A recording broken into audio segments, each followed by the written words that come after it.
একটু কথা বলি মেডিকেল ডাক্তার আর হলো মেডিকেলের প্রফেসর। এই মেডিকেলের ডাক্তার আর প্রফেসরের মধ্যে একটা পার্থক্য আছে।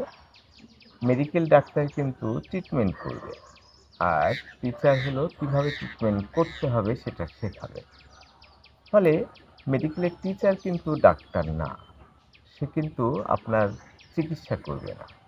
কিন্তু সে অনেকগুলো ডাক্তার তৈরি করবে, যারা চিকিৎসাটা দিবে। আমি যেমন সাহিত্যের শিক্ষক, এটার মানে হলো সাহিত্যে প্রেম, ভালোবাসা এগুলো নিয়ে সমস্যার সমাধান করবে। কোনো ব্যক্তিকে আমি শেখাবো কিভাবে তার প্রেমটাকে ফিরিয়ে আনতে পারে, কিভাবে তার সংসারে সুখ হতে পারে, কিভাবে তার স্ত্রীকে খুশি করতে পারে, কিভাবে একটা মেয়েকে প্রেমে ফেলতে পারে। এটা হলো আমার প্রফেশন। কিন্তু আমি সেই কাজ পারতেও পারি, নাও পারতে পারি, না পারারই কথা। ডাক যে ফার্মাসির কাজ হলো একটা প্যারাসিটামল তৈরি করা। আর আপনার কাজ হলো যখন প্রয়োজন হবে সেই প্যারাসিটামলটা খাওয়া। তাহলে আসল রহস্যটা পাচ্ছে কে? সেটা হলো একটা ফার্মাসিস্ট। যে ওষুধের এই গুণ আছে, এই কাজ আছে, এইভাবে অসুখটা সেরে ফেলবে। ঠিক ডাক্তারও কিন্তু ওই ওষুধটা প্রেসক্রাইব করছে, কিন্তু সে ভেতরে ভেতরে অত বেশি নাও জানতে পারে। যেমন ইংরেজির শিক্ষক, আপনি ইংরেজি শেখান, ফলে ইংরেজি কিভাবে কি করে কাজ করছে এটা আপনার ছাত্রকে অত শেখানোর দরকার নেই। নাউন কত প্রকার, কি কি, এগুলোর দরকার নেই।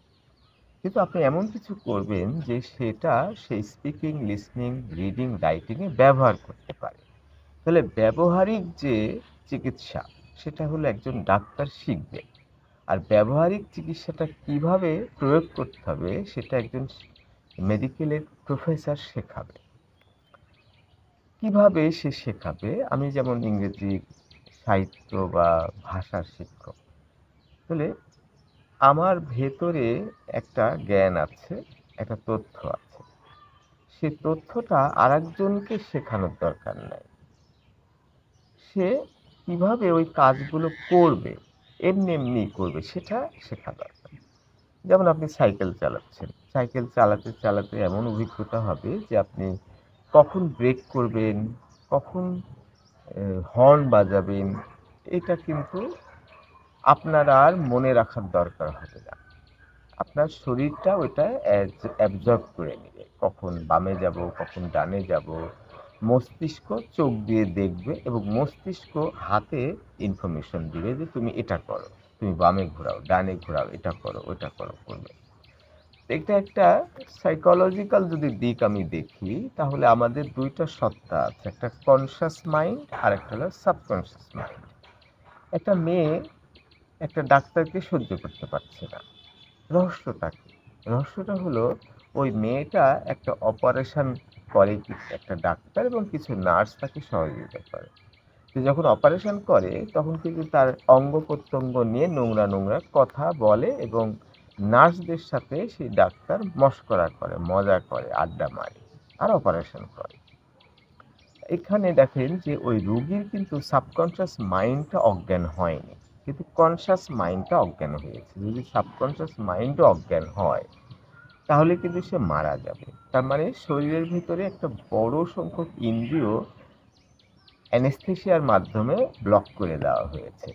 ওই অনুভূতিগুলো, ওই জিনিসগুলো কাজ করবে না, কিন্তু কিছু কিছু জিনিস সেখানে পড়ে থাকবে। তাহলে যখনই অপারেশন শেষ হয়েছে তারপর থেকে ওই মেয়েটা ওই ডাক্তারকে ঘৃণা করছে, পছন্দ করছে না, কিন্তু সে কারণ খুঁজে পাচ্ছে না। কারণ হলো যে ওই অপারেশনের মধ্যে ডাক্তার যে তাকে নোংরা নোংরা তার শরীর নিয়ে আজে বাজে মন্তব্য করে, সেটা তার সাবকনশাস মাইন্ড শুনে ফেলে এবং তখন ওই মেয়েটার ডিটেস্টেবল ফিলিং হয়, একটা খারাপ অনুভূতি হয়, বাজে ফিল করে। তার পরিপ্রেক্ষিতেই সে কিন্তু ডাক্তারকে পছন্দ করছে না, কিন্তু সে খুঁজে পাচ্ছে না। তো এই সাবকনশাস মাইন্ডটা বুঝতে পারার যে জ্ঞান, সেটা হলো দর্শন জ্ঞান, সেটা হলো সাহিত্য জ্ঞান। সেটাই হলো একজন শিক্ষক বা একজন গবেষক বা একজন দার্শনিক সেটা শিখেছে। ফলে দেখা যাচ্ছে যে একটা মানুষকে যখন আপনি বুদ্ধি দিচ্ছেন, সেই বুদ্ধিটা কনশাস লেভেলে সে নিচ্ছে, কগনিজেন্স এ নিচ্ছে। কিন্তু তার ভেতরে একটা সত্তা আছে, সাবকনশিয়াস মাইন্ড আছে, অবচেতন মন আছে। সেইটা আবার কিভাবে নিচ্ছে? ধরেন একটা যদি এক্সাম্পল দিই, একটা মেয়ে, যে মেয়ে একটু ফাস্ট বা অনেক পুরুষের সাথে মেশে। সে কিন্তু একটা ছেলের সাথে কথা বললে অনেক কথা বলে দিবে। কিন্তু সব কথা বলছে না। ফলে ওই ছেলেটা মনে করছে এই মেয়েটা তো দেখছি যে মিশতে চায়। তাহলে তাকে আমি পাবো। এই পাবো মনে করবে সে। কিন্তু ওই মেয়েটা আর আগাবে না। কিছু, কিছু ক্লু দিয়ে দিবে যে তুমি আমাকে পাবে। কবে পাবে, কিভাবে পাবে সেটা তোমার ব্যাপার। ফলে সে কিন্তু দিনের পর দিন তার জন্য, তার জন্য, তার জন্য। কিন্তু সে কিন্তু খুলে বলছে না, একটা মিস্ট্রি, একটা রহস্য আছে। ঠিক একইভাবে একজন স্বামী তার স্ত্রীকে ১০ মিনিট সময় দেয়, কিন্তু বাকি ২৪ ঘন্টা সেই স্ত্রী সেই স্বামীর জন্য পাগল হয়ে থাকে। এটা একটা গ্রামোফোন রেকর্ডের মতো। দেখবেন যে এরকম একটা জিনিস রেকর্ডের উপরে দিয়ে দিলে ক্যাসেটটা বাজে। একটা গ্রামোফোন রেকর্ড আছে, প্লেট মতো আছে। তো স্ত্রীটা হলো ওইরকম একটা প্লেট। ওর উপরে ও ১০ মিনিট যখন ওটা ঠেকিয়ে রাখছে তখন সে গান বাজছে। ওই গানটা মানে ওই প্লেটের অন্তরে গানটা বাজছে। তখন মেয়েটা ওই স্বামীকে খুব ভালোবাসছে। কিন্তু অন্যরা মনে করছে যে আমি তো আমার স্ত্রীর জন্য এত কিছু করি, কিন্তু আমার জন্য তো স্ত্রী ভালো কিছু বলে না, রাগারাগি, গালাগালি এগুলো সেগুলো করে। এটার মানেই হলো যে ওই ব্যক্তিটা তার স্ত্রীর জন্য কিছুই করছে না। কিন্তু ওই স্ত্রীর যে সাবকনশিয়াস মাইন্ড, অবচেতন মন, সে কিছু একটা শুনতে চাচ্ছে, কিছু একটা দেখতে চাচ্ছে। যখন দেখে ফেলছে, তখন কিন্তু ও মনে করছে যে আমার স্বামীর কাছ থেকে তো এটা পাওয়া যাবে। তাহলে স্বামীর পিছনে ঘুরতে হবে। সাবকনশিয়াস মাইন্ড তাকে বলছে যে আমার স্বামী আমাকে এই জিনিসটা দিবে। আসলে কিন্তু সে দিবে না। দিলেও ২ মাস পরে দিবে। কিন্তু ২ মাস ধরে সেই স্ত্রী কিন্তু স্বামীর ওটা নিয়েই ঘুরছে। তার মানে সাবকনশিয়াস মাইন্ডে কিছু একটা ইনফরমেশন দিচ্ছে। যে ইনফরমেশনটা সাবকনশিয়াস মাইন্ড খুব পছন্দ করে, চায়।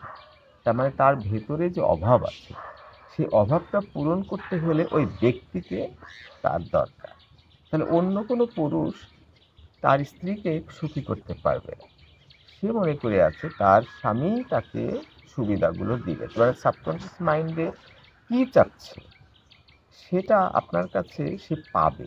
এই পাবে মনে যখন করছে, তখনই কিন্তু তার মধ্যে অনুরণন, একটা অন্য ধরনের অনুভূতি, একটা আগ্রহ, একটা পাগলামি কাজ করছে। ফলশ্রুতিতে কি হচ্ছে? সে ওটা না পাওয়া পর্যন্ত বা পেলে আরও পাওয়ার জন্য সে আপ্রাণ তার পেছনে ঘুরছে। ফলে দেখেন যে ওই স্ত্রীকে কিছু দেওয়ার চিন্তা না করে স্ত্রীর মনের ভেতরে কি চাহিদা আছে, সেই চাহিদাটাকে সে দিবে বলে এমনভাবে বোঝানো যে যতক্ষণ না ওই চাহিদাটা সাবকনশিয়াস মাইন্ডে পূরণ হচ্ছে, ততদিন সে ওর পিছনেই ঘুরঘুর করছে। ফলে দেখেন যে যে পুরুষটা মারে, যে পুরুষটা অত্যাচার করে, গালাগালি করে, আবার এমন কিছু একটা জিনিস করে যেই জিনিসটা তার সাবকনশিয়াস মাইন্ডে ভীষণ দরকার। যখনই ওইটা দেখে তখন সে আর বাইরের যে জিনিসটা সে আর খেয়াল করে না, তার পিছনেই ছুটে। আর ওইদিকে দেখেন যে ওই যে মেয়েটা যার অপারেশন করলো ডাক্তার, সেই মেয়েটা তো ওই পুরুষের কাছে, ওই ডাক্তারের কাছে কোনো যৌন ব্যাপার করতে চাচ্ছে না। কিন্তু ডাক্তার যখন ওগুলোর আগ্রহ প্রকাশ করেছে, তখন ওই রুগীর সাবকনশিয়াস মাইন্ড এটা ধরে ফেলেছে যে এই ডাক্তারের তো মতলব খারাপ, এই ডাক্তার তো এইসব নোংরা জিনিসগুলো করতে চাচ্ছে। কারণ কি? ওই মেয়েটার, ওই রুগীর ভেতরে একটা অনুভূতি আছে যে পুরুষরা এইসব নোংরা জিনিসগুলো করে, এগুলো ভালো না, এগুলো খারাপ, এগুলো করা যাবে না, সেটা মনে করে। কিন্তু এমন একটা পুরুষ আছে যার সাথে সে যৌন সম্পর্ক করে, এমন হতে পারে তার স্বামীও না, আবার তার বয়ফ্রেন্ডও না। এমন একটা অনুভূতি তার মধ্যে আছে যে অনুভূতির কারণে ওই মেয়েটা ওই পুরুষের সাথে বিছানায় যেতে চাচ্ছে। তাহলে ভেতরে যে সাবকনশিয়াস মাইন্ড আছে, এটা বুঝতে পারাই হলো আসল। এখানে কিছু একটা চাচ্ছে। তাহলে যে মানুষটার সাথে আপনি সম্পর্ক করতে চাচ্ছেন, সেই মানুষটার সাবকনশিয়াস মাইন্ডে কিছু একটা চাচ্ছে। ভালো লাগা, ভালোবাসা, যৌন সম্পর্ক, যৌনের চাহিদা এগুলো কিছু একটা চাচ্ছে। কিন্তু যখন আপনি ওই সাবকনশিয়াস মাইন্ডকে বোঝাতে পারছেন যে আপনি এর জন্য ফিট, আপনি এটা দিতে চাচ্ছেন, আপনি এটা করতে চাচ্ছেন, তখন এই সাবকনশিয়াস মাইন্ড ওই মেয়েটাকে তাড়িয়ে বেড়াচ্ছে যে এর পিছনে ঘুর, এর পিছনে ঘুর, এর পিছনে ঘুর। তাহলে সম্পূর্ণ ইউনিভার্সটা দেখেন যে সূর্যের আন্ডারে। আরও সূর্য আছে আমাদের ব্রহ্মাণ্ডে। সে এমন কিছু করছে যে চাঁদ তারা সব কিছুকে সে নিজের আয়ত্তে নিতে চাচ্ছে। তাহলে ওই স্বামীটা তার স্ত্রীকে আয়ত্তে নিতে চাচ্ছে, এমন কিছু একটা করতে চাচ্ছে, একটা টান যাতে অনুভব করে। সেই অনুভব করার কারণে ওই মেয়েটা তার পিছনে পিছনে ঘুরছে। যখন একটা স্ত্রী তার স্বামীকে ভালোবাসে তখন কিন্তু সে রাখতে পারে না, অভিযোগ করতে পারে না, সবকিছু মেনে নেয়, একটু কাঁচুমাচু হয়, একটু হয়তো বলতে পারে তুমি এটা করলে আমার খুব ভালো হতো, কিন্তু বলবে না তুমি এটা করো না কেন, এটা হলো না কেন, এই হলো না, তুমি নপুংসুকে এইসব বলে না। কেন? তাকে ভালোবাসে, তার কাছ থেকে ছলে বলে কৌশলে মাইলভাবে ভদ্রভাবে ওই জিনিসগুলো তার স্বামীর কাছ থেকে পেতে চায়। কিন্তু যে স্বামী তার সাবকনশিয়াস মাইন্ড বোঝে না, তাকে খালি দিতেই চায়, দিতেই চায়, যা চায় তাই দেয়, যা করতে চাই সেটাই করতে দেয়, মায়ের বাড়িতে সারা জীবন থাকতে চাই সেটাই করতে দেয়, রাত 12টার পর আইসক্রিম খেতে চায় ওইটাই করতে চায়, সে ছেলেদের সাথে কথা বলে বেড়ায় সেটাও সে বাধা দেয় না, বাউন্ডারি সেট করে না। ফলে সে অন্য জায়গায় যে তৃপ্তিটা পাচ্ছে, স্বামীর কাছ থেকে সেই তৃপ্তিটা নিতে চাচ্ছে না। কারণ স্বামী যেটা দিচ্ছে সেটা একেবারেই পরিপূর্ণ না, বা তার চাহিদার থেকে যথেষ্ট না।